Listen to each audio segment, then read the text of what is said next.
शुंभ निशुंभ कोई साधारण असुर नहीं है भैया, और उनके यहाँ होने के पीछे भी अवश्य ही कोई बहुत बड़ा कारण है। तो बताओ गणेश, ये शुंभ और निशुंभ हैं कौन?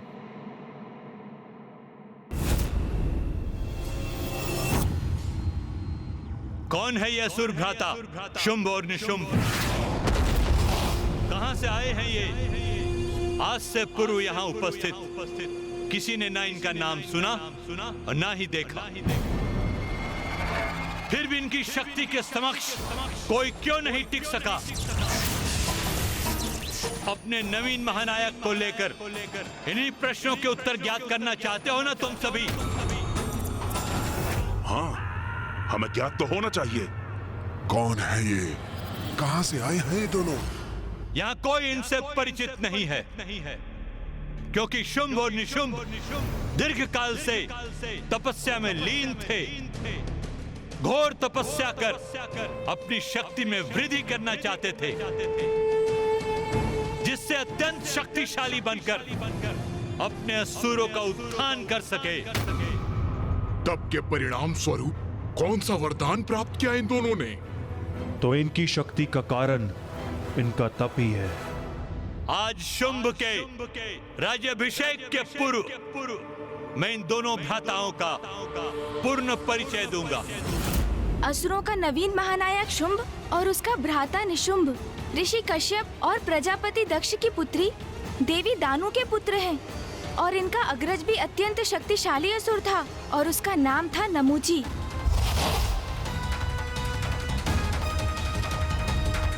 इसलिए देवता, गंधर्व, यक्ष, नाग आदि कोई भी युद्ध में उसके समक्ष नहीं टिक पाते थे, जबकि इंद्रदेव और नमूची एक ही पिता ऋषि कश्यप की संतान थे। इनके अग्रज नमूची में इतनी शक्ति थी कि देवराज इंद्र भी उनका सामना करने में अक्षम थे।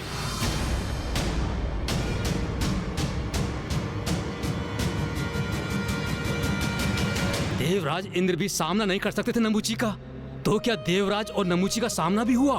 किंतु फिर क्या हुआ? नमूची देवराज के आसन पर स्थित क्यों नहीं है?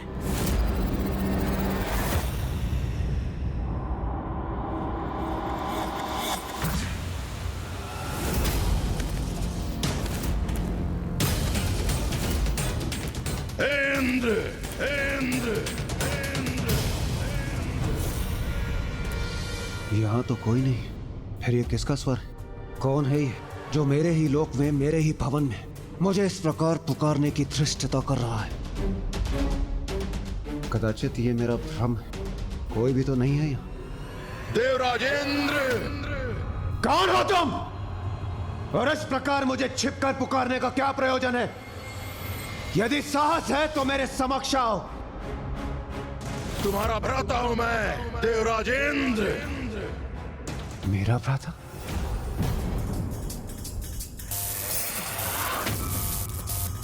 मैं हूं नमूची, नमूची।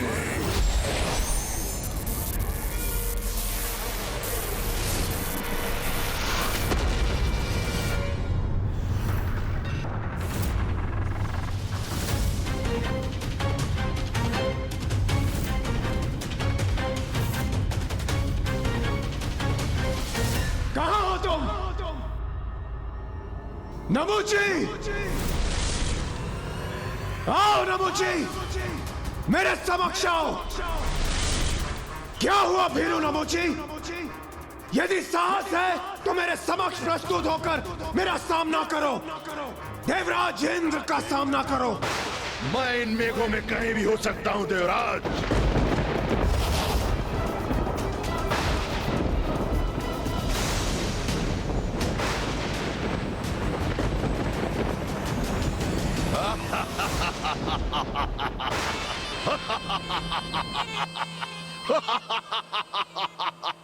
क्या हुआ इंद्र? मेरा उपहार नहीं भाया तुम्हें?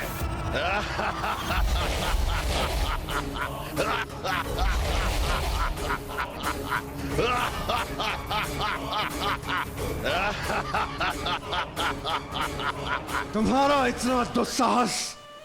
मेरे ही लोक में आकर तुम मुझ पर प्रहार कर रहे हो दुष्ट! सौतेले भ्राता हो तुम मेरे, किंतु शत्रु भी हो तुम इंद्र। तुम्हें स्वर्ग के सिंहासन से हटाकर ही रहूंगा। सौतेले भाई हो इसलिए तुम्हें यहाँ से सुरक्षित लौटने का अवसर दे रहा हूं। यदि कोई अन्य असुर होता तो अब तक मैं उसका वध कर चुका होता। जाओ, लौट जाओ यहाँ से।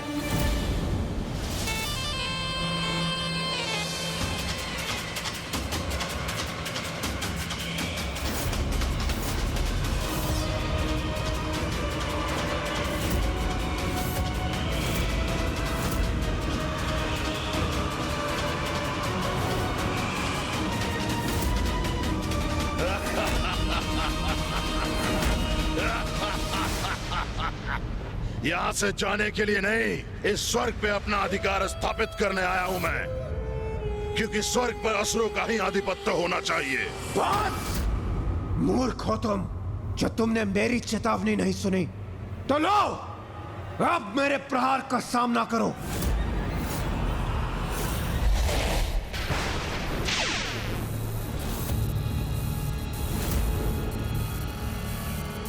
अब तुम्हें कोई नहीं बचा सकता।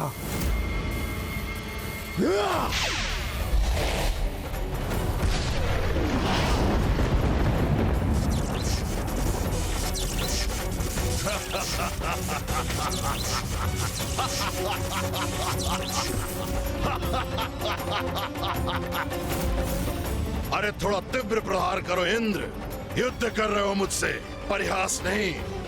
ये कैसे संभव है? इस पर मेरे प्रहार का तनिक भी प्रभाव नहीं हुआ। उचित है, और शक्तिशाली प्रहार करूंगा मैं इस पर।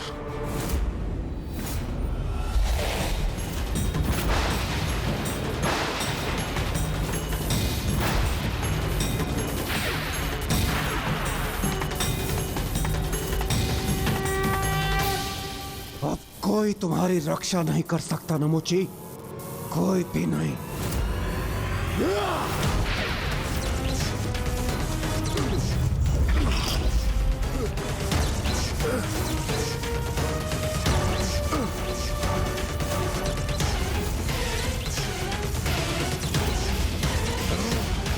विद्युत की ऊर्जा से संपन्न है मेरा वज्र नमोची, और अब मैं अपने वज्र की विद्युत शक्ति से तुम्हें अपने लोक वापस लौटाऊंगा। इस दुष्ट ने बांध दिया मुझे, किंतु इससे अधिक वो और कुछ नहीं कर सकता।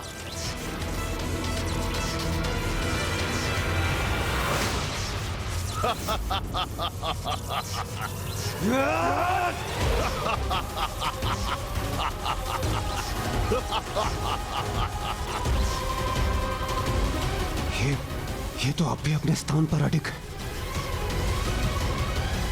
इंद्र, और शक्ति लगाओ भ्राता।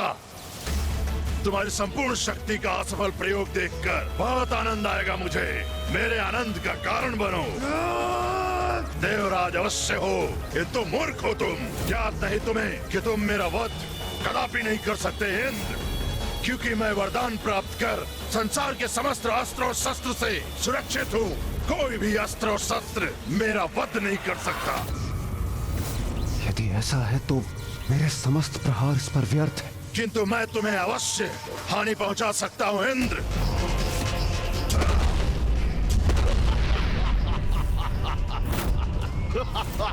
इसने तो स्वयं को मेरे बंधन से मुक्त भी कर ली। मेरे हाथों से तुम्हारी पराजय निश्चित है।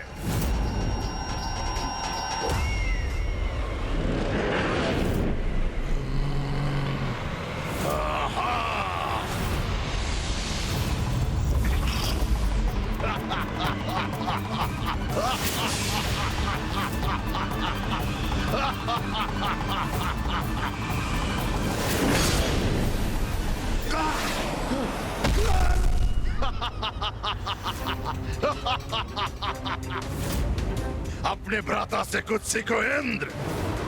शत्रु पे प्रहार ऐसे किया जाता है।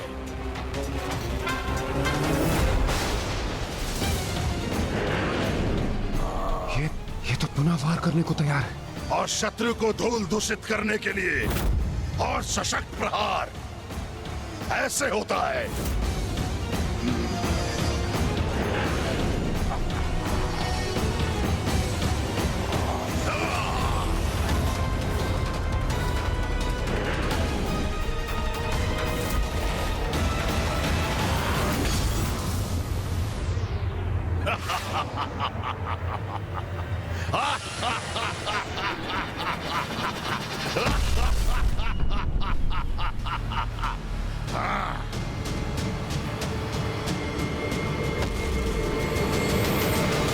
गणेश, तो क्या देवराज इंद्र परास्त हो गए? नहीं भैया, तो फिर नमूची से देवराज ने अपनी रक्षा कैसे की? स्वयं के विवेक और संयम की शक्ति का प्रयोग कर भैया।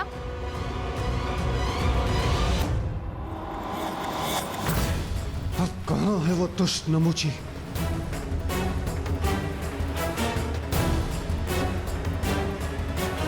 सागर के जल का ये फेन?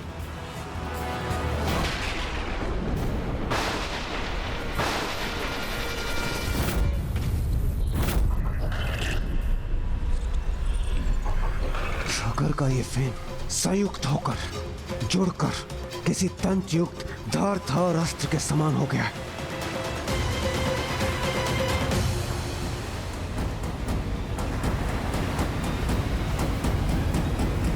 क्योंकि मैं वरदान प्राप्त कर संसार के समस्त अस्त्र और शस्त्र से सुरक्षित हूँ, कोई भी अस्त्र और शस्त्र मेरा वध नहीं कर सकता।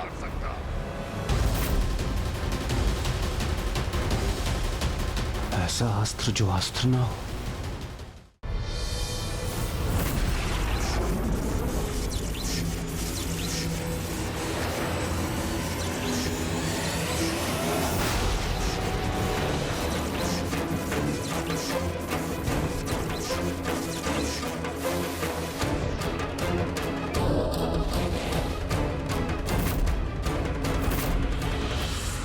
तो यहाँ छुपे बैठे हो तुम, यहाँ पराजित करो अथवा वहां, बात तो एक ही है इंद्र, क्योंकि पराजित तो मैं तुम्हें अवश्य करूंगा।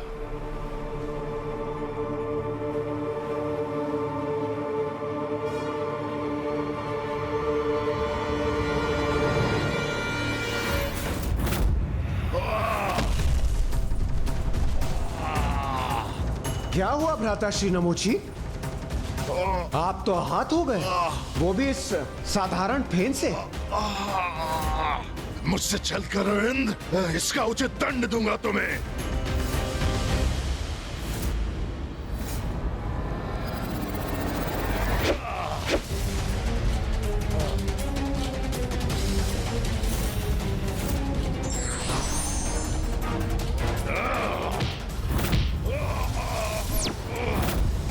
इंद्र, मेरा सामना नहीं कर सकोगे तुम। बस नमूची, हमारी दृष्टता अब और सफल नहीं होगी, कदापि नहीं। अब अंत होगा तुम्हारा दुष्ट।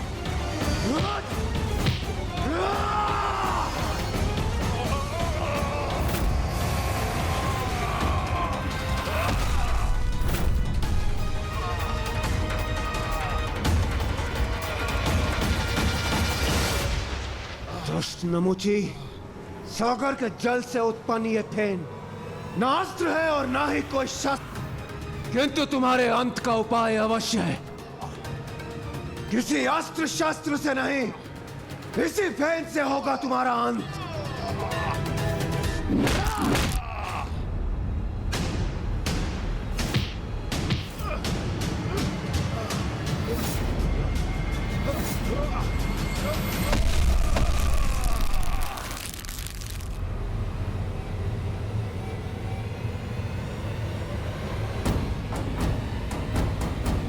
बुराई का अंत सदैव बुरा ही होता है। एक असुर का अंत हुआ तो दूसरे का उत्थान, और इस प्रकार अपने भ्राता के वध की सूचना शुंभ और निशुंभ को मिली।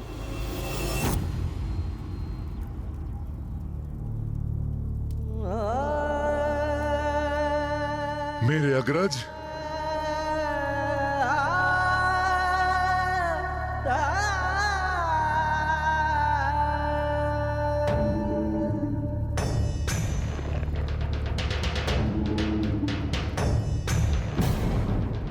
कौन है वो जिसने मेरे अग्रज नमूजी को मृत्यु के मुख पहुंचाया? किसने किया है दुस्साहस?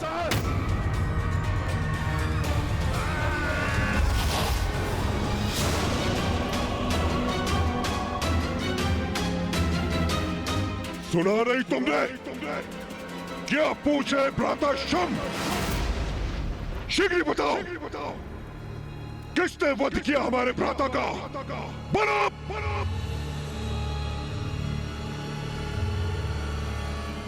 स्वामी, देवराज इंद्र ने ये दुष्कृत्य किया है। स्वामी, देवराज इंद्र ने छल से नमूची जी का वध किया है।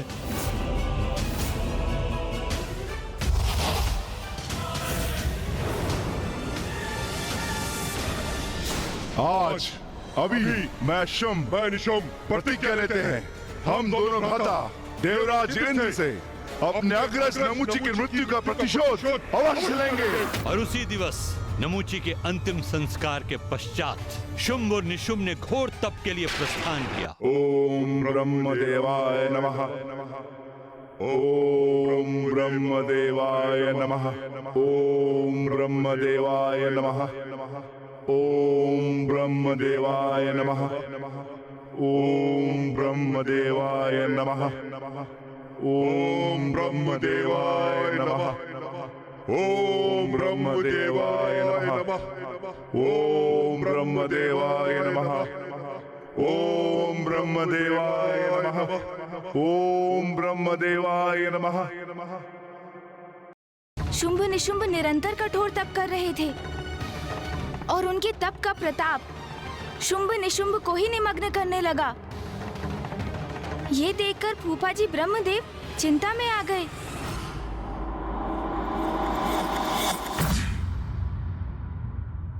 ओम ब्रह्मदेवाय नमः। स्वामी, आप शुंभ निशुंभ को वरदान देकर अपनी चिंता दूर क्यों नहीं कर लेते? ओम ब्रह्मदेवाय नमः। ओम ब्रह्मदेवाय नमः। ओम ब्रह्मदेवाय नमः। आप इतने विचार मग्न क्यों हैं स्वामी? ये दोनों कई वर्षों से आपके प्रति भक्तिभाव धारण कर आपकी इतनी कठोर तपस्या कर रहे हैं कि इनके तप से उत्पन्न तेज ही अब इन्हें प्रभावित करने लगा है। देवी, शुंभ निशुंभ ये तप किसी बड़े वरदान की प्राप्ति के लिए कर रहे हैं। जैसे ही उन्हें यह वरदान प्राप्त होगा, वो देवताओं के लिए कोई बड़ा महासंकट उत्पन्न करेंगे। क्योंकि देवी, असुरों को दिए वरदान का परिणाम देवताओं के लिए विपत्ति लेकर आता है। ये ज्ञात होते हुए भी मैं इन दोनों को वरदान देने के लिए विवश हूं, क्योंकि तप के फलस्वरूप वरदान देना मेरा धर्म है और इस धर्म से पीछे मैं नहीं हट सकता। कैसी दुविधा है ये? स्वामी का वरदान कदाचित देवताओं की विपत्ति का रूप धारण करेगा, किंतु वो शुंभ निशुंभ की कठोर तपस्या, उनकी पुकार का कोई प्रत्युत्तर ना दे तो भी तो ये देव धर्म की मर्यादा का उल्लंघन होगा। क्या करें? किसी न किसी निष्कर्ष पर तो आना ही पड़ेगा। ओम ब्रह्मदेवाय नमः। ओम ब्रह्मदेवाय नमः। ओम ब्रह्मदेवाय नमः।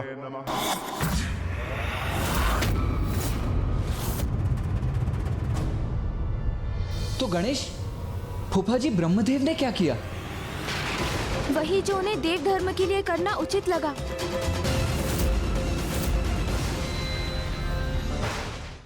ओम ब्रह्मदेवाय नमः।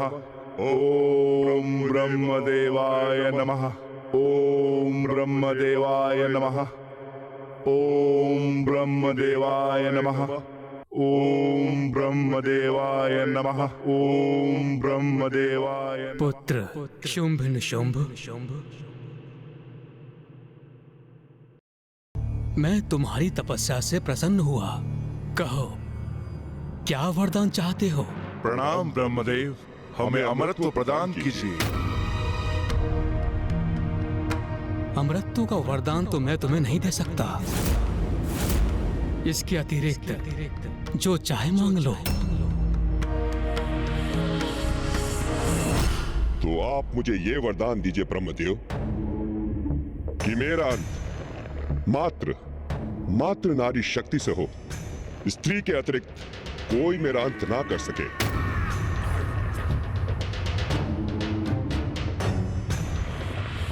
तथास्तु, तथास्तु, तथास्तु। और मुझे ये वरदान दीजिए ब्रह्मदेव कि मेरा वध भी नारी शक्ति से ही हो, और वो नारी जो मेरे ही शरीर से उत्पन्न हो, अर्थात पुरुष के शरीर से जिस नारी का आविर्भाव हो वही मेरे अंत का कारण बने। वरदान दीजिए ब्रह्मदेव, यही वरदान दीजिए। तथास्तु, तथास्तु, तथास्तु।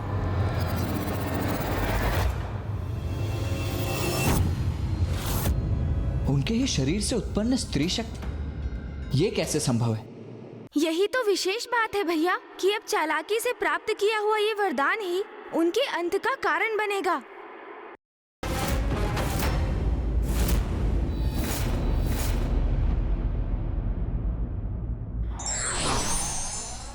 प्रतिशोध की भावना कभी और किसी के लिए भी उचित नहीं होती।